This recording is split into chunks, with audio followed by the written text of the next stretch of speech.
Ruby with part 60 of my series, Sedevacantism, Ecclesiology for Sedevacantists, based on Dogmatic Theology, Volume 2, Christ's Church, by Msgr G. Van Noort.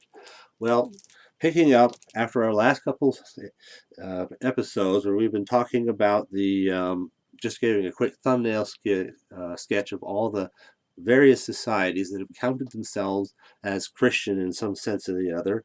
The book now arrives at the Roman Catholic Church, our church. But obviously this book was in 1957.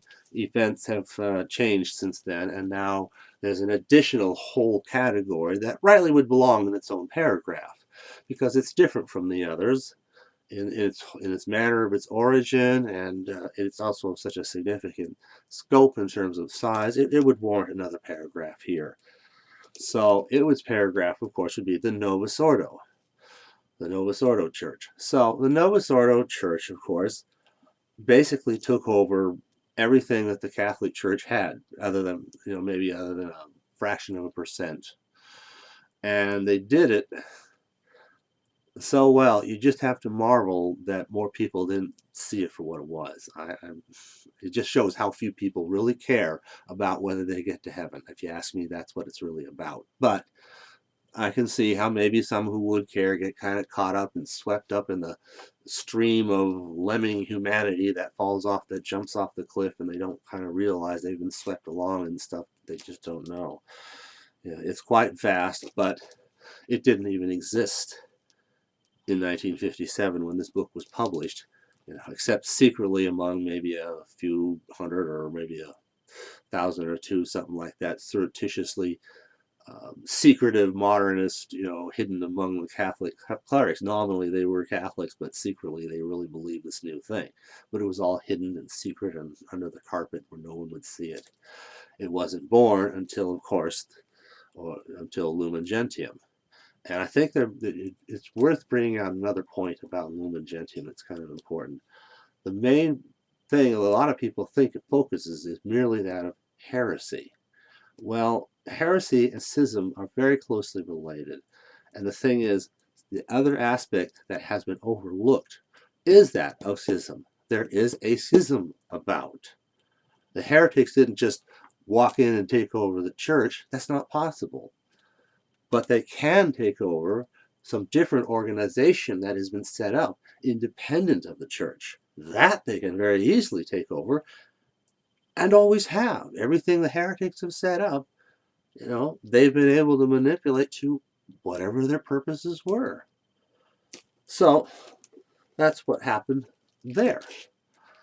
So that's just one more reason why, this is why it's so important to understand where the Lumen Gentium fits into all of this, because it mentioned the creation, the setting up of a new parallel organization. Now, you could say, how could the church do a thing like that?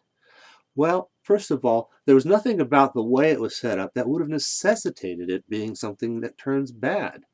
In effect, what the church was doing was setting up a secular nation. That's not a whole lot different from what they did in blessing Charlemagne when he set up, the Holy Roman Empire back in 800. It's really about the same kind of thing. But there you really had a real Catholic, emperor type individual wanting the blessing of the church for what he did, and the church, of course, gave it to him. And thus is founded the Holy Roman Empire. And that can be a good thing. That's how it should be. But here, you've got something that, you've got a climate of all these heretics who had already secretly, they couldn't publicly be heretics, but privately among themselves, they had circulated all this heretical nonsense. And they were just waiting to have something set up that people would mistake for the church so that they could push their ideas on a whole lot of people. And they did. So it's sort of like the creation of a new nation, and does not in and of itself have to have been a bad thing, but it turned bad because, of course, the heretics took it over. In a somewhat similar manner, the creation of Adam and Eve didn't mean there had to be sin. There was a real potential that they could have not sinned. Only, there had to be that potential, else there really wouldn't have been a real choice. So the problem was that they did sin.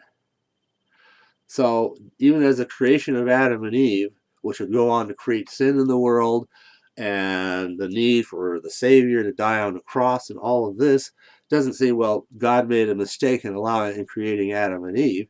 You might, but it's the same thing. If you want to say, well, God made a mistake in allowing his church to set up a secular organization of this sort, you know, it's from that standpoint, it's not any bigger mistake. History has the church sets up organizations many times, religious orders, sometimes other things like orders of knights and different things like that, Knights of Malta, Knights of Columbus, even. I mean, but different kinds of organizations. Church does these things all the time, and most of the time it's innocuous. But in this case, the idea was to set something up, take it over, and then lead it in any direction they want, and that's what they have. And that would not have been possible without the creation of a separate parallel organization, which was officially mandated for the very first time at that time. So, now at last, having considered that body and its origins, however, we now move to, well, this says 4, we now have to be up to 5. On page 181, which would be now the Roman Catholic Church, our traditionalists. Juxtaposed to all the Phocian and Protestant churches thus enumerated, we find the Roman Catholic Church. In sharp distinction from Orthodox and Protestant Christianity, Roman Catholicism is not composed of a series of autonomous churches. It is one vast worldwide church. Structurally, this single church is stratified into 2,057 ecclesiastical jurisdictions throughout the world. Incredible when you consider now we're down to a few dozen, and none of them really, territorial either. 713 in Europe, 492 in Asia and Oceania, 295 in North and Central America, 310 in South America, and 247 in Africa. These jurisdictions were broken down into the following ecclesiastical categories: 374 archdioceses, including 10 residential and 7 titular patriarchates, 1,238 dioceses, 205 vicarates apostolic, 119 prefectures apostolic, 84 abbacies and prelacies nullius, 19 apostolic exarchates, 11 apostolic administrations, and 7 missions. You just read it and weep. We were so huge. And in fact, that's a very sobering thing to think about. It's just how huge we really were. And now, if we had to give these numbers today, we have one ecclesial jurisdiction, territorially speaking, which is just the whole world. We have perhaps half a dozen or so missions. That's it. That whole Roman Catholic Church today consists of about half a dozen missions. And that's it. We're a remnant. I don't think we've been more of a remnant than that. The total membership of the Catholic Church was in 1957, estimated at somewhere between 421,340,901 and 484,077,000. The mighty have fallen, and what an awesome legacy has now fallen into our puny hands. I wish people would have more of a sense of responsibility that comes with it. After this preliminary sketch, the various Christian societies, we must now apply the marks of Christ's Church to see which Christian society verifies those marks. For the sake of clarity, we shall apply the marks in this order. First, the mark of Catholic unity, or unity and Catholicity considered together. Secondly, apostolicity, and finally, holiness. We'll continue that in part 61. Thank you.